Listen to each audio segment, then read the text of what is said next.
안녕하세요. 안녕하세요. 토크쇼 성공 내비게이션 시작합니다. 박사님 안녕하세요. 며칠 전 소식을 들으니 트레이스 발명협회에서 공로상을 수상하셨더라고요. 축하드립니다. 어떤 협회인지 어떤 상인지 잠시 소개 부탁드릴까요? 예, 제가 속해 있는 사단법인 한국트레이스협회에서 상을 받았어요. 네, 정말 우리나라의 혁신적인 발명가들은 다 모이신 귀한 단체인 것 같습니다. 박사님, 이렇게 통찰력을 수십 년간 연마해 오셨는데요. 어떻게 통찰력을 함양하셨는지 그 비결이랄까요? 어떤 비결, 방법 알려주실 수 있나요? 가장 잘 표현한 말은 학문인 왕도가 없다 하듯이 통찰력도 뭐 이렇게 함양하는데 왕도가 있는 건 아닙니다. 네, 근데 이제 그 박사님께서 왕도가 없었다고 말씀은 하시지만, 박사님의 이 책 일과 놀이의 통합을 보면, joyful, slow thinking. 네, joyful, slow thinking. 즐겁게 천천히 사고를 한다. 이런 뜻인 것 같은데요. 그 slow thinking이 어떤 것인지, 네, 궁금했습니다.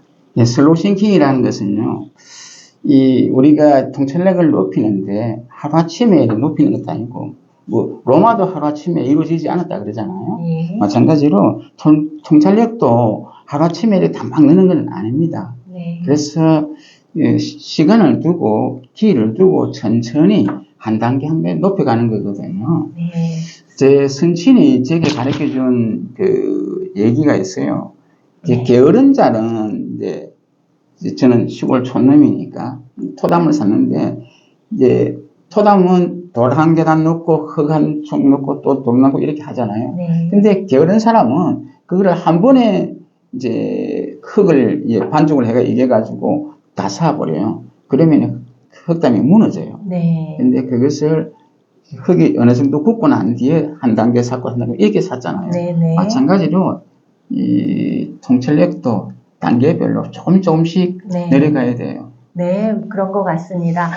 슬로우 싱킹과 더불어 박사님의 이 슬로건을 보니까 슬로우 리딩, 우리 학부 형님들께서는 많이 들어보셨을 텐데요. 일본에서 한 시골 고등학교의 국어 선생님이 은수저라는 단편 소설을 가지고 3년 동안 수업을 하신 거예요. 그래서 거기에서 나오는 키워드 단어 몇 개 가지고 확장 도서, 확장 공부를 한 거예요. 그러니까 모든 정치, 경제, 사회, 문화, 과학 모든 영역을 다 공부할 수 있게 되잖아요. 그랬더니 3년이 지난 후에 일본 동경대학교를 가장 많은 합격자 수가 배출되었다고 센세이션을 일으켰고, 또 우리나라에도 슬로우 리딩, 이제 속독, 다독보다는 물론 나중에 정독, 다독 다 해야 되겠지만, 그래서 슬로우 리딩 바람이 수년째 불고 있습니다.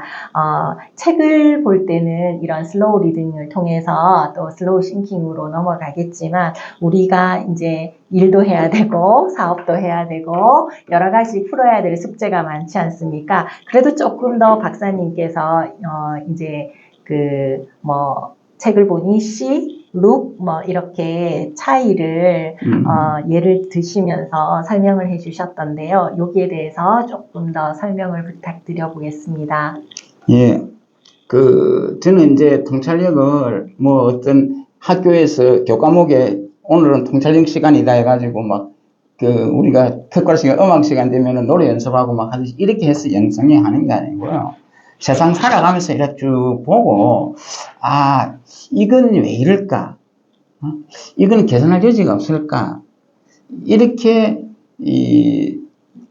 의문을 제기하고 질문을 제기하고 이런 태도가 필요해요. 되게 보면 그 사람은 그건 관심도 안 가진 사람이 있고, 또 아니면은 다 그럴 만한 이유가 있고 이렇게 맹종행위가 방심행위 있어요. 이런 분들은 통찰력이 절대 길러지지 않습니다.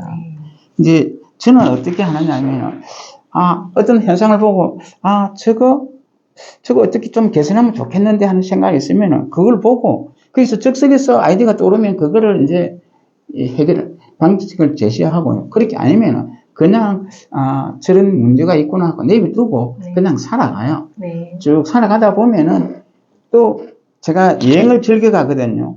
여행을 즐겨 가면은 내가 평소에 보지 않던 상황, 네. 또 그 모습, 이걸 보게 돼요. 네. 그걸 보면은, 거기서 바로 저걸 응용하면 문제가 풀리겠다. 네. 이렇게 딱 생각이 돼요. 네. 가장 적절한 예를 하나 든다면은, 자동차의 대중하여 왕 헨리 포드 있죠. 네, 헨리 포드. 네. 헨리 포드가 자동차 왕이 될 수 있는 일은 두 가지가 있습니다. 하나는 그 사람이 헨리 포드가 자동차 엔진을 연구해서 자동차에 대해서 이제 최고의 상, 금상을 받았어요. 네. 그게 한 게 있고. 근데 상을 받아가지고 자동차를 생산해서 이제 자동차 왕이 되기까지는 또 다른 문제예요. 네. 왜냐면 생산해야 되거든요. 네. 네. 뭐 생산을 하려면 이미 자기는 후발주자고 그 선발주자가 많은 기업들이 자동차를 생산하고 있는데 내가 그거를 이겨낼 방법이 없어요. 네. 이렇게 고민을 하던 차에 네. 어느 날 푸주간에 가니까 네. 이제 콤베라인에 쭉 이렇게 고기가 실려 나오면서 네. 처음에 이제 목이 잘라나가고 앞다리, 뒷다리 쪽에가 네. 부위별로 고기를 발라내는 걸 딱 보고 네. 무릎을 치면서 옳거니 네. 자동차를 역순으로 이렇게 조립하면 되겠다. 네. 네. 이렇게 해서 이제 이걸 구현해낸 거예요. 네, 정말 대단합니다. 그러니까 자동차 조립 과정을 이제 옛날 푸주간이라고 불렀던 정육 공장에서 이제 아이디어를 얻고 그걸 실현했겠네요. 그래서, 그러면 헨리 포드는 이런 대량 생산을, 하면서 인원은 얼마의 인원 가지고 그런 좋은 효과를 보게 되었나요? 30%의 인원으로 네. 미국에서 생산하는 총 업체 생산보다 더 네. 상 가격에 네. 더 많은 양을 생산해서 네. 그러니까 휩쓸었죠 자동차 시장을. 네, 그래서 그렇습니다. 자동차를 이제 대중화에 이제 큰 공로를 세웠죠. 네. 돈도 뭐 대박을 쳤죠. 네, 맞습니다.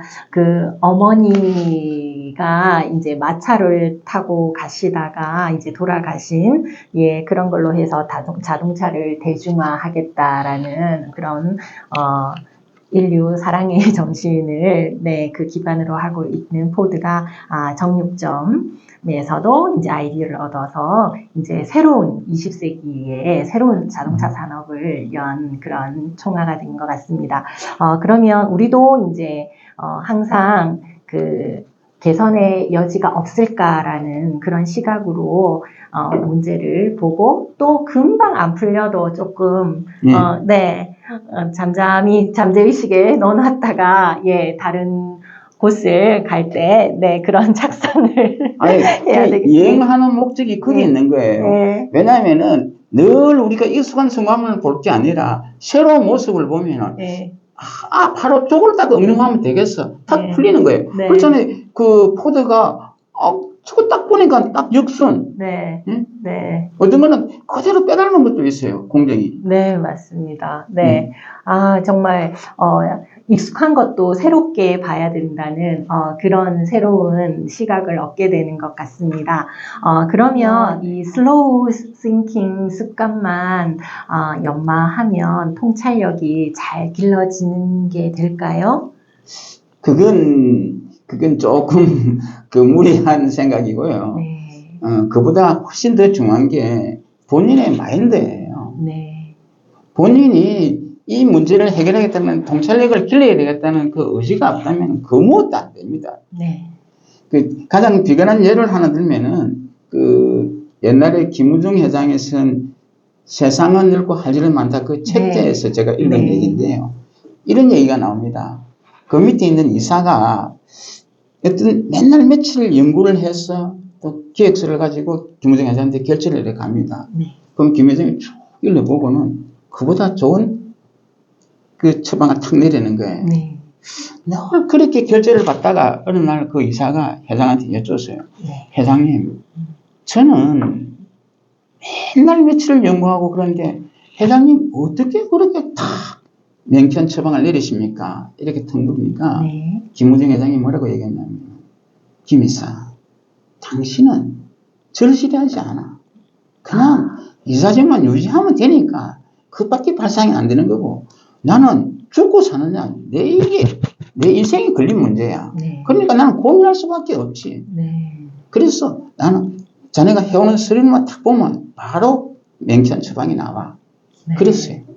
아, 네. 그런 일화가 있었네요. 정말 김우중 회장이 그렇게 절실한 마음으로 전 세계를 누비신 줄, 또 문제 해결을 위해서 더 혁신적 사고가 가능했던 이유를 박사님 말씀을 들으니 더 깊게 이해가 갑니다. 정말 이런 절실한 상황이 문제 해결의 원동력이 되어서 이런 말이 생각나네요. 위기가 기회다. 그래서 더 적극적인 태도로 임하게 되지 않았나 싶습니다. 박사님 오늘도 이렇게 슬로우 싱킹 그리고 태도가 전부다. 그 절실함 예, 잊지 않겠습니다. 네, 한 단계 한 개 그 동전을 쌓아가면요 모든 문제가 다 풀리고 그 딸기밭에 가면은 딸기를 오늘 따고 나면은 또 내일 모레 3년째 또 따고 하죠. 네. 그처럼 통찰력도 쑥쑥쑥쑥 쌓아 모아가지고 가는 곳마다 문제 해결을 할 수 있는 그런 역량이 배양됩니다. 그게 통찰력입니다. 네, 알겠습니다. 오늘 나왔던 헨리 포드 일화도 기억이 되고 새롭게 재해석이 되고요. 또 방금 말해주신 이 딸기도 따고 나면 그 다음 또 열리는 딸기 열매 수확 그거 생각하면서 다음 시간 또 다시 찾아뵙도록 하겠습니다. 그리고 마지막으로 구독, 좋아요, 알람 부탁드립니다. 더 좋은 방송으로 다음 이 시간 찾아오겠습니다. 행복하세요. 안녕하세요. 저는 본 토크쇼를 진행하면서 이 영상 자서전을 선물해 드리게 되었습니다. 처음엔 겸연쩍어 하시더니 영상을 보시고서는 어찌나 기뻐하시던지요. 이 CD를 보시고 친인척은 물론 주위 지인들께서도 너무 부러워하시면서 난리가 났습니다. 저는 이 영상 하나가 가문을 이토록 화목하게 또 빛나게 할 줄은 미처 몰랐습니다. 부모님의 지혜와 어를 고스란히 이어받고 가장 큰 효도가 되는 영상 자서전을 부모님이 살아계실 때 선물해 보세요. 나중에 부모님의 목소리가 그리울 때는 늘 함께 할 것입니다. 인류 최초로 기획한 통찰력의 대가 박서포터TV가 제작합니다. 북자서전보다 파격적인 가격에 모십니다. 우리 가족 스토리 영상 자서전 지금 바로 문자나 카톡으로 신청하세요.